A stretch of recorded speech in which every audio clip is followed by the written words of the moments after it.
A névoa da manhã ainda não tinha se dissipado completamente sobre os telhados de Lucca, quando o odor começou a invadir cada fresta da construção em ruínas que servia como posto médico avançado da Força Expedicionária Brasileira. Era um aroma viscoso, adocicado de forma repugnante, que grudava na garganta e anunciava apenas uma coisa: tecido morrendo, célula por célula, consumido pela putrefação que não espera ordens de ninguém. O Major Augusto Tavares Silva parou na entrada da sala improvisada, respirou fundo pelo nariz tentando se acostumar com aquele fedor familiar, mas impossível de naturalizar, e observou o jovem deitado sobre a maca de lona esticada entre dois cavaletes de madeira torta. Era um austríaco, talvez 23 anos, talvez menos, com cabelos loiros sujos de barro seco e olhos azuis vidrados que fitavam o teto esburacado, como se procurassem ali alguma resposta que nenhum ser humano poderia dar. O ferimento na coxa direita era uma paisagem de horror. A pele ao redor do rasgo profundo tinha adquirido tonalidades que não deveriam existir em corpos vivos. Negro azulado nas bordas, verde acinzentado no centro, com veias escuras irradiando para cima, como raízes de uma árvore venenosa subindo em direção ao quadril. Necrose gasosa, gangrena. As palavras técnicas não amenizavam a realidade brutal. Aquele pedaço de carne estava apodrecendo enquanto o coração do rapaz ainda bombeava sangue, enquanto seus pulmões ainda puxavam ar, enquanto sua mente ainda tentava compreender como tinha chegado até ali, capturado pelos brasileiros, após 3 dias entrincheirado nas colinas ao sul da cidade, ferido por estilhaços de uma granada americana que explodiu a 5 metros de distância e abriu sua perna como quem rasga tecido velho. Augusto se aproximou devagar, seus passos ecoando no silêncio pesado da sala,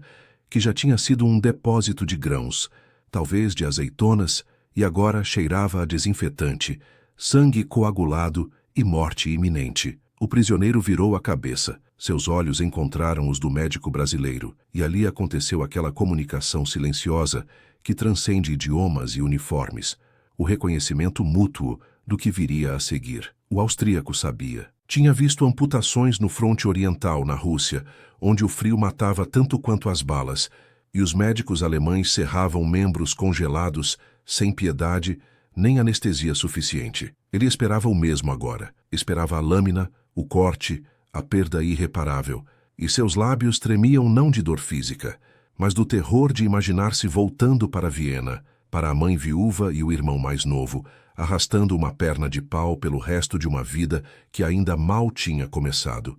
Mas Augusto não pegou a serra ortopédica que descansava na bandeja de metal ao lado da maca. Em vez disso, suas mãos alcançaram algo diferente.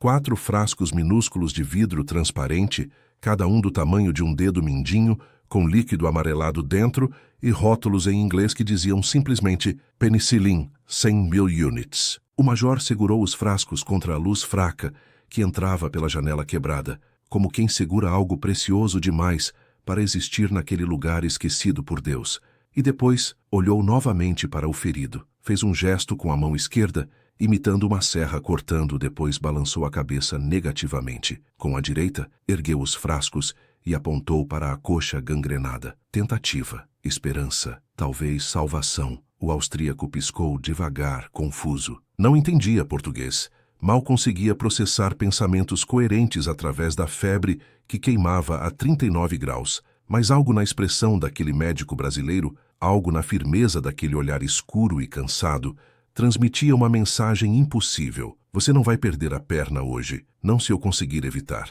E pela primeira vez desde que tinha sido carregado até ali, desde que tinha sentido o fedor pútrido emanando de seu próprio corpo, o soldado inimigo permitiu-se chorar. Lágrimas silenciosas descendo pelas têmporas, molhando os cabelos sujos, enquanto suas mãos agarravam as bordas da maca, como quem se agarra à vida por um fio invisível. 3 dias antes, o soldado Friedrich Adler não sabia que se tornaria prisioneiro, muito menos que sua vida dependeria da compaixão de um médico sul-americano que a propaganda nazista descrevia como inferior, despreparado, incapaz de verdadeira medicina moderna. Friedrich estava posicionado numa antiga casa de vinhedos destruída pela artilharia, cavando trincheiras rasas na terra pedregosa da Toscana, junto com outros 7 homens de seu pelotão, todos parte da 232ª Divisão de Infantaria, que recuava há semanas diante do avanço implacável dos aliados.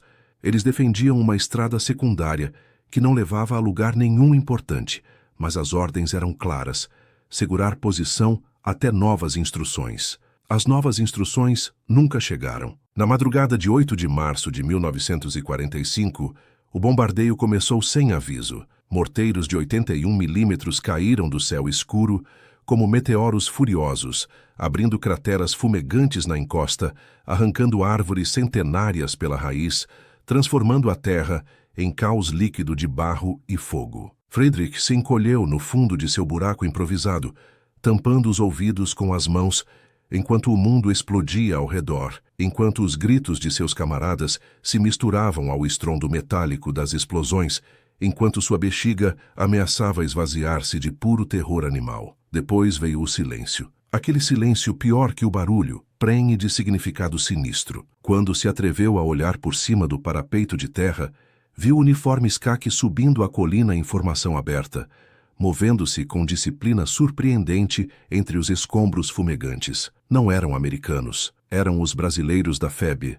aqueles soldados tropicais que os oficiais alemães tinham prometido ser alvos fáceis, mal treinados, assustados com o frio europeu. Mas eles avançavam com determinação fria, cobrindo-se mutuamente, disparando rajadas curtas e precisas de suas carabinas M1, e, de repente, Friedrich percebeu que estava sozinho. Seu sargento tinha desaparecido numa explosão direta. Os outros estavam mortos, feridos ou tinham fugido morro abaixo. Ele apertou o gatilho de seu Karabiner 98K, ouviu o estampido seco, viu um brasileiro se jogar no chão, mas não sabia se tinha acertado. Então, a granada caiu. Não na trincheira, mas a poucos metros à esquerda. E o mundo se transformou em luz branca, calor incandescente e dor explodindo em sua coxa, como se alguém tivesse enterrado ferro em brasa através do músculo. Friedrich gritou, caiu de costas, tentou se levantar e não conseguiu. Olhou para baixo e viu sangue encharcando a calça cinza do uniforme. Viu um rasgo irregular na coxa. Viu algo branco que talvez fosse osso. Depois, viu botas brasileiras cercando-o, mãos ásperas o erguendo. Vozes falando aquela língua estranha que soava quase como espanhol, mas não era. Alguém arrancou sua arma. Alguém verificou se tinha explosivos. Alguém gritou, "Médico! Médico aqui!" Um homem baixo, moreno, com braçadeira da Cruz Vermelha, se ajoelhou ao seu lado. Rasgou a calça com uma faca expondo o ferimento. Despejou algo que ardia como ácido na carne aberta. Friedrich mordeu a língua para não gritar novamente. O médico de campo trabalhou rápido, compressa de gás e atadura apertada, torniquete frouxo acima do joelho. 2 minutos, não mais. Depois fez sinal para que o carregassem. Friedrich foi colocado sobre uma maca improvisada, 2 varas de bambu com lona esticada entre elas, e 4 soldados brasileiros o carregaram morro abaixo enquanto sua consciência flutuava entre lucidez e delírio, enquanto a dor latejava em ondas sincronizadas com as batidas de seu coração acelerado. Levaram-no primeiro para um posto de coleta, uma casa de pedra parcialmente destruída, onde havia outros feridos, brasileiros gemendo em português, um americano com o rosto enfaixado, 2 civis italianos com queimaduras. Colocaram Friedrich num canto, sobre uma esteira velha. Alguém lhe deu água. Alguém injetou algo em seu braço que tornou a dor mais distante, mais suportável. Ele tentou dormir. Não conseguiu. A coxa pulsava, quente demais, inchada demais. Durante a noite, a febre começou. Suor frio encharcando o corpo, tremores convulsivos. Um enfermeiro brasileiro trocou a atadura. Friedrich viu a expressão do homem mudar quando observou o ferimento. Preocupação, infecção, rápida demais. No dia seguinte, foi transferido de caminhão até Lucca, através de estradas esburacadas por bombardeios, cada solavanco uma tortura renovada, cada curva uma facada em seu corpo febril. O trajeto durou 3 horas, que pareceram 3 eternidades. Quando finalmente chegaram ao posto médico da Força Expedicionária Brasileira, Friedrich mal conseguia manter os olhos abertos. 2 pracinhas o carregaram para dentro. O lugar cheirava a éter medicinal, misturado com algo podre. Tendas militares montadas num pátio de escola abandonada. Filas de macas, enfermeiras correndo entre os feridos com bacias de metal e rolos de atadura. Foi examinado rapidamente por um médico americano que falou inglês rápido demais para entender. Depois veio um cirurgião brasileiro mais velho, com olheiras profundas e mãos que tremiam ligeiramente de exaustão. O cirurgião examinou a coxa por um tempo longo, apalpou ao redor do ferimento, fazendo Friedrich gemer. Depois chamou outro médico. Conversaram em português, palavras que soavam urgentes, preocupadas. Friedrich reconhecia aquele tom. Problema sério. Complicação grave. Ele fechou os olhos. Sabia o que vinha. Tinha visto na Rússia. Gangrena. Amputação. Fim. Levaram-no para uma sala separada, menor, com apenas 4 macas. A dos casos perdidos, pensou Friedrich.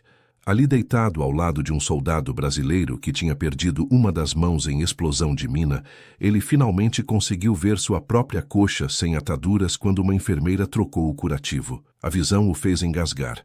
A pele estava escura, não mais rosada, inchada até deformar o contorno natural da perna. Veias negras subindo em direção à virilha, e aquele cheiro doce e nauseante que vinha de dentro de seu próprio corpo, carne apodrecendo, morte avançando enquanto ele ainda respirava. Naquela noite, Friedrich não pregou os olhos. Pensava na mãe em Viena, costurando roupas alheias para sobreviver depois que o pai morrera no fronte oriental. Pensava no irmão mais novo, Klaus, apenas 15 anos, que escrevia cartas falando em se alistar assim que completasse 16. Pensava em como ia explicar que voltaria mutilado, inválido, inútil para o trabalho pesado que era tudo que um homem sem educação formal poderia conseguir na Áustria, devastada do pós-guerra. A propaganda sempre prometera que prisioneiros aliados eram maltratados, deixados para morrer em condições subhumanas. Mas os brasileiros tinham dado água quando ele teve sede,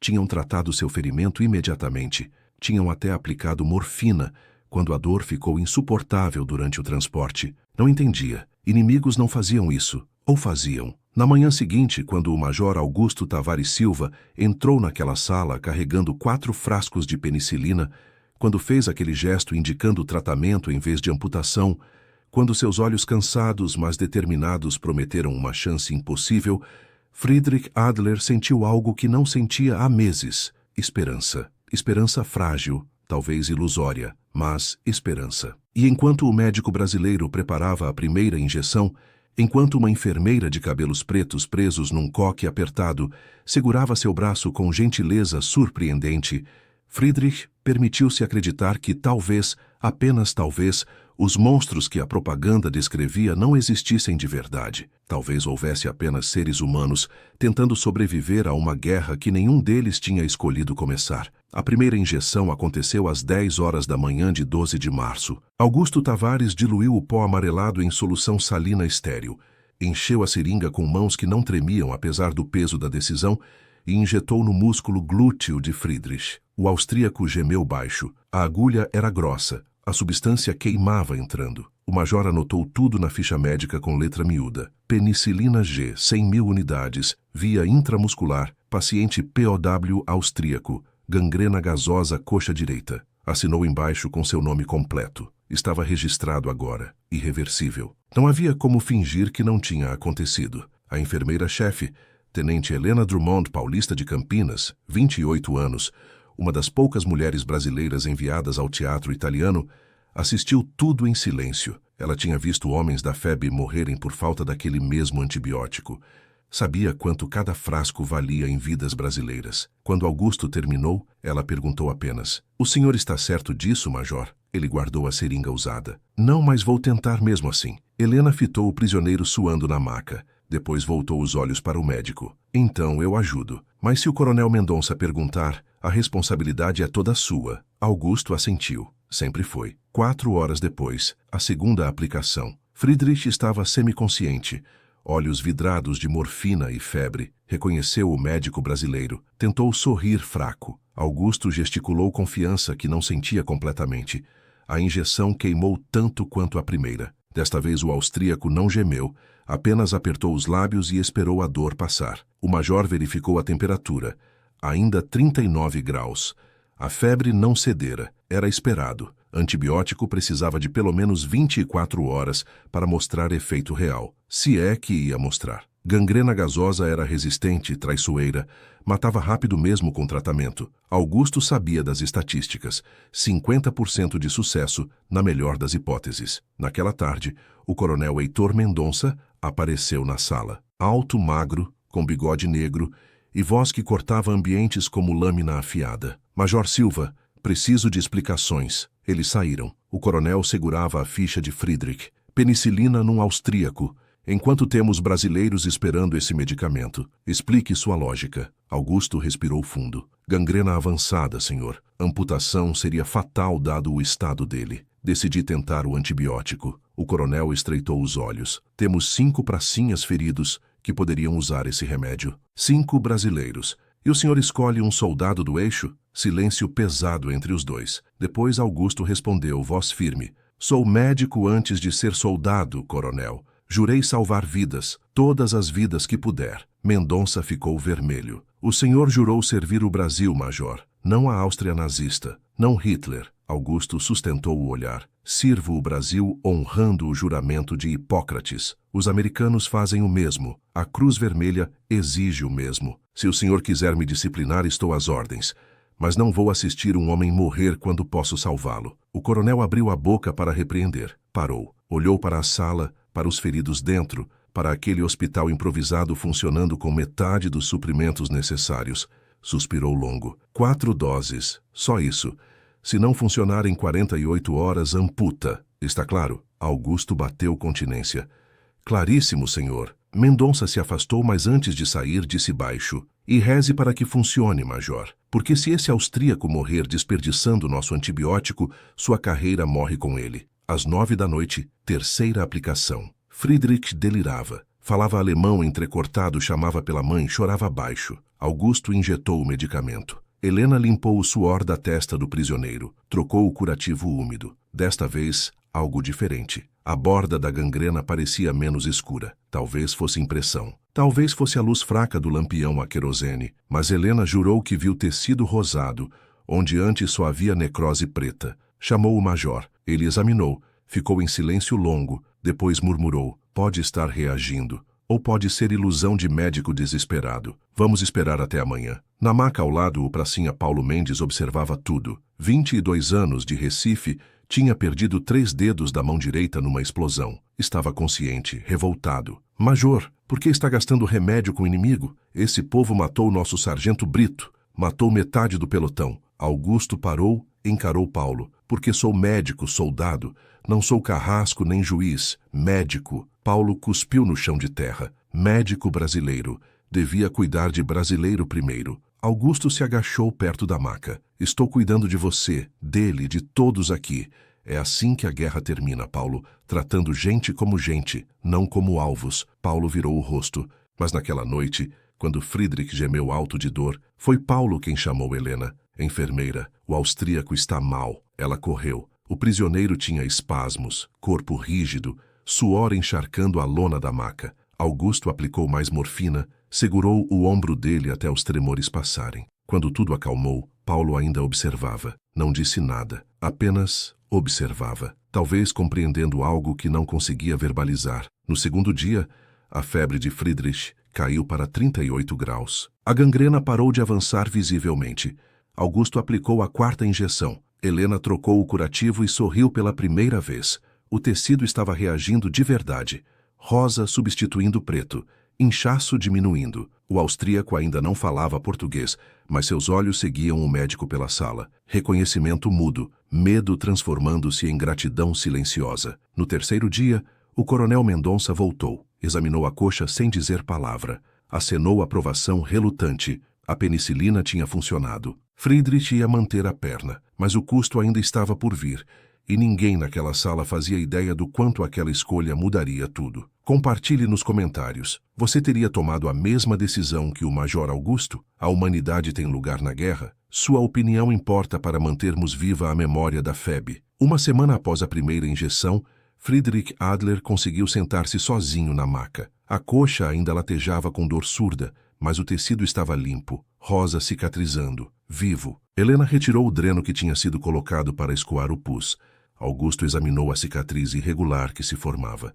Feia, mas funcional. A perna estava salva. Friedrich tentou falar. Sua voz saiu rouca, quebrada por dias de silêncio febril. Obrigado, em português. Uma palavra que alguém tinha ensinado. O major acenou apenas. Descanse, ainda tem caminho pela frente. O que nenhum deles sabia era quanto caminho, porque algo inesperado tinha começado naquela sala improvisada. Paulo e Friedrich tinham começado a se comunicar. Tudo começou na quinta noite, quando Paulo não conseguia dormir. A dor fantasma nos dedos amputados era pior que a dor real. Ele gemia tentando não acordar ninguém. Friedrich ouviu, sinalizou para Helena apontando Paulo. A enfermeira correu, deu morfina ao pracinha. Paulo relaxou, olhou para o austríaco. Obrigado. Friedrich balançou a cabeça. Gratidão não precisa de idioma. Na manhã seguinte, Paulo perguntou por gestos. Como você sabia? Friedrich tocou a própria mão, gesticulou amputação, depois apontou Paulo. Dor igual, guerra igual. Os dois começaram a trocar mais que gestos. Paulo mostrava fotos da família. 4 irmãos, o pai pescador, a mãe vendendo acarajé nas ruas de Recife. Friedrich mostrava a foto amassada do irmão Klaus. Paulo riu. Novo seu irmão. Friedrich acenou. 15 anos. Paulo mostrou o irmão caçula, também 15. Poderiam ser amigos se não houvesse oceano, se não houvesse guerra, se não houvesse essa loucura que transformava meninos em soldados. Um dia, um italiano apareceu na sala, velho, curvado, com olhos desesperados. Procurava o médico brasileiro. Helena o trouxe até Augusto. O italiano falava italiano misturado com português quebrado. Minha neta, senhor doutor. Febre muito forte, por favor, ajuda. Augusto hesitou. O hospital era militar.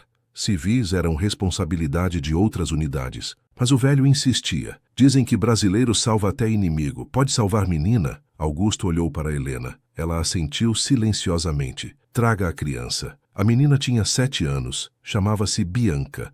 Estava queimando em febre, 40 graus. Augusto examinou. Pneumonia grave. Sem antibiótico morreria em dias. Com penicilina tinha chance. Olhou para os frascos restantes na caixa de madeira. 12. Tinha usado 8 desde que chegara a Lucca. 4 em Friedrich, 4 em brasileiros. Sobravam 12 para quantos feridos mais viriam. E agora uma menina italiana, civil, fora de protocolo, fora de regras, mas morrendo. Augusto preparou a injeção. Helena segurou Bianca no colo. A menina chorou quando a agulha entrou. O avô segurou a mãozinha dela, murmurou promessas em italiano. Augusto aplicou a primeira dose. Anotou na ficha: penicilina, paciente civil, pneumonia aguda. Assinou. Mais uma vez quebrando regras. Mais uma vez escolhendo vida sobre burocracia. O coronel Mendonça ia explodir, mas Mendonça não via a menina tremendo. Augusto via e escolhia. Friedrich observava tudo da maca. Viu a menina italiana. Viu o médico brasileiro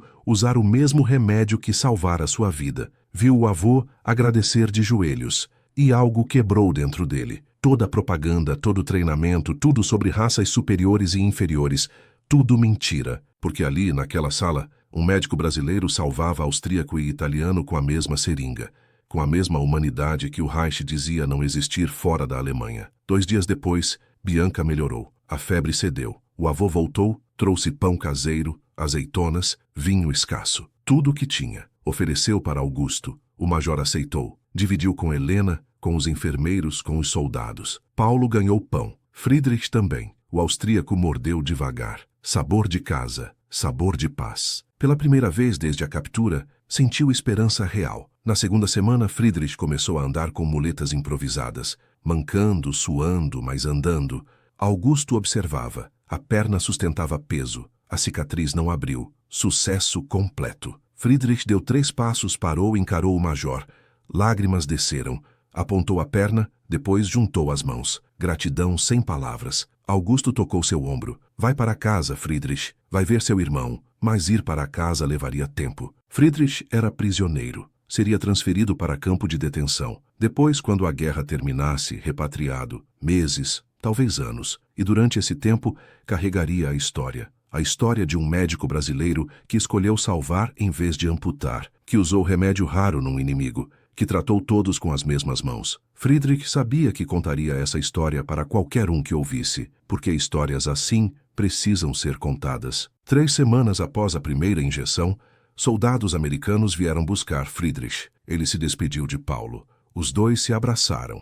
inimigos que viraram irmãos de dor. Paulo deu sua medalha de Santo Antônio. Protege você. Friedrich deu o último botão do uniforme austríaco. Lembrança. Depois Friedrich procurou Augusto. O médico estava operando. Helena levou o austríaco até a porta. Friedrich esperou. Quando Augusto saiu, Friedrich se curvou profundamente. Depois, estendeu a mão. Augusto apertou. Boa sorte, soldado. Friedrich foi levado embora. Augusto voltou ao trabalho. Sempre havia mais feridos. Paulo contava a história para novos pracinhas. O major salvou um austríaco, usou penicilina, salvou a perna dele. Alguns achavam errado, outros entendiam. Helena contava para as enfermeiras. O avô de Bianca contava na vila. A história se espalhou como ondas num lago. Um médico brasileiro, penicilina, humanidade, FEB, Brasil na Segunda Guerra. Não apenas lutando, mas salvando até inimigos, porque era o certo. Lucca, Itália, março de 1945.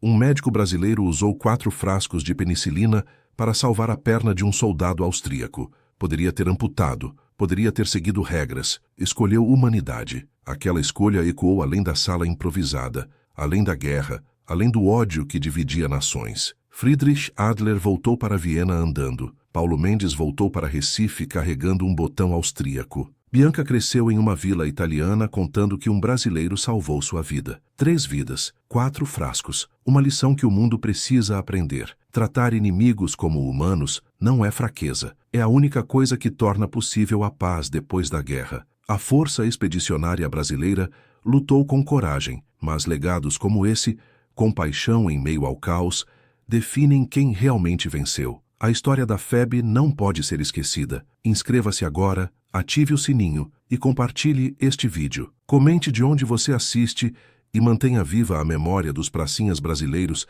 que levaram humanidade ao campo de batalha. Sua participação honra esses heróis. Até a próxima história e que nunca esqueçamos, a verdadeira vitória está em preservar nossa humanidade, mesmo quando o mundo ao redor perde a sua.